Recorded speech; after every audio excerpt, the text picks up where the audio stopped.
Tetris, the unbelievable true story of the classic video game. If you grew up in the early 1990s, odds are you lost a good few hours of your life glued to a Game Boy playing Tetris. However, the true story behind this massively addictive video game classic is so nail-biting and unexpected, it has to be seen to be believed. Thankfully, that'll soon be a very achievable proposition. Premiering globally on Apple TV Plus on Friday, the 31st of March, Tetris stars Rocket Man's Taron Egerton as the man responsible for bringing this deceptively simple block-based game from the depths of crumbling Cold War-era Russia to the wider world, all while risking everything in the process. Directed by Stan and Ollie filmmaker John S. Baird and produced by X-Men first-class helmer Matthew Vaughn. Audiences should expect something similar in tone to David Fincher's The Social Network, but packed with enough unlikely thrills to help it sit comfortably alongside any action-packed spy thriller. With a dose of added comedy, plenty of intrigue and some nifty 16-bit animated sequences helping to tell its story, Tetris looks set to be one of the most unexpected gaming origin stories of recent years.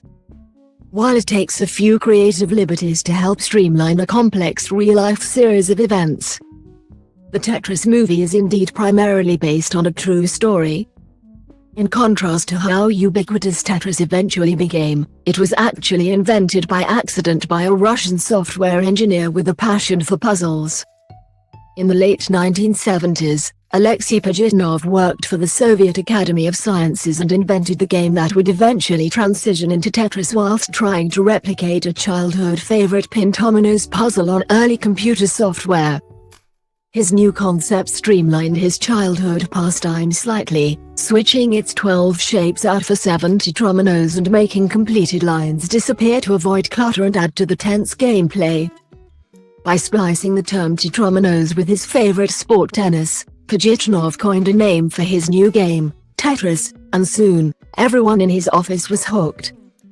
Before long, Pajitnov was keen to export the fun for others to enjoy, but he faced a number of hurdles. Firstly, he had no clue about the business world, and even if he did, the Soviet Union had strict import and export rules, with government employees banned from selling their creations. Calling on the help of a colleague, he was eventually able to get the game circulated outside of Russia, and it soon found its way in front of Robert Stein, a salesman for London-based tech company Andromeda Software. Spotting its potential, Stein quickly contacted Pajitnov to secure the license needed to sell it in other territories and send the necessary details via fax. Little did Pajitnov know that by signing this fax, the paperwork could be considered a legal document in the Western world. Believing he had his license, Stein began shopping Tetris around and soon sold the European rights to Mirrorsoft and American rights to a company named Spectrum Holobyte.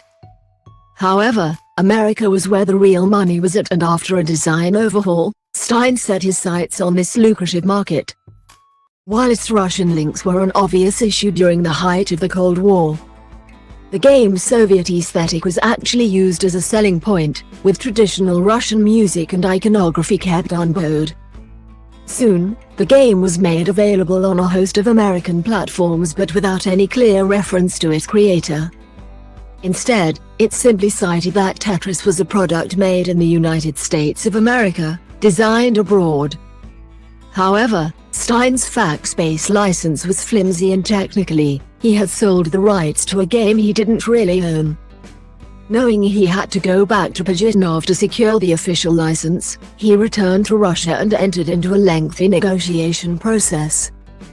Meanwhile, Pajitnov was oblivious to the fact that his creation was actually already on sale in various markets, but upon discovering this fact, he was surprisingly cool with it, saying, "The fact that so many people enjoy my game is enough for me."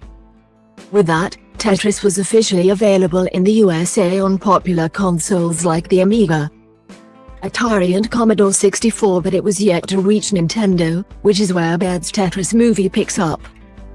In Tetris, Egerton plays Hank Rogers, an up-and-coming video game developer and businessman who spies potential in Pajitnov's video game whilst trying and failing to flog his own game concept at a convention in Japan. with its simple premise involving various falling shapes made of small cubes that must be positioned and aligned correctly in order to make them disappear, all while a countdown clock adds extra pressure to your mission. Rogers figures it all the ingredients necessary to make it a quick worldwide hit. There's just one problem. While Stein had been selling rights to a host of different markets, a handful of companies believed they were the sole owner of its license. Meanwhile, Elorg, the original Russian-based owner of the game, remained unaware of most of these deals and as such, received no financial remuneration for any of their successes. But Rogers had a plan.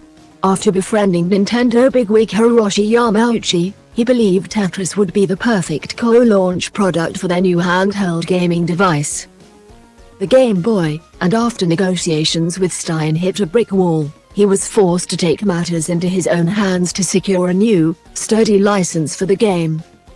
In order to do this, he traveled behind the Iron Curtain and entered into negotiations with various political and business figures in Soviet Russia to try and untangle the complex rights issues and clear a path for a future with Nintendo.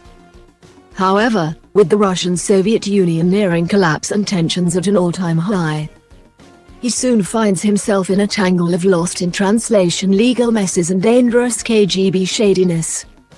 What's more, having put his family home on the line in order to fund his quest, the race is on to beat the system, avoid danger and come out on top before everything closes in around him. Along the way, he met the game's inventor Pajitnov, here played by Nikita Yefremov, which helped to solidify his position. With the founder's name still largely absent from Tetris releases, Rogers makes it his mission to help secure Pajitnov the recognition he deserves. By securing Nintendo the rights to Tetris, Rogers in turn helped Pajitnov to gain recognition and critical acclaim from Western eyes. Welcomed by the tech and software community in America, the Tetris creator was regularly invited to speak at conventions and electronic shows, and by 1996, all rights related to Tetris were returned to him. Soon afterwards, Pajitnov and Rogers started their own company to oversee the future of Tetris, and as of today, that organization is responsible for managing all of its future editions and regularly squashing imitators from the App Store. Thankfully, viewers won't have to wait long to explore the compelling true story behind Nintendo's classic block game. With the film debuting on Apple TV Plus on the 31st of March, Tetris is released everywhere on Apple TV Plus from Friday, the 31st of March 2023. Watch the trailer below.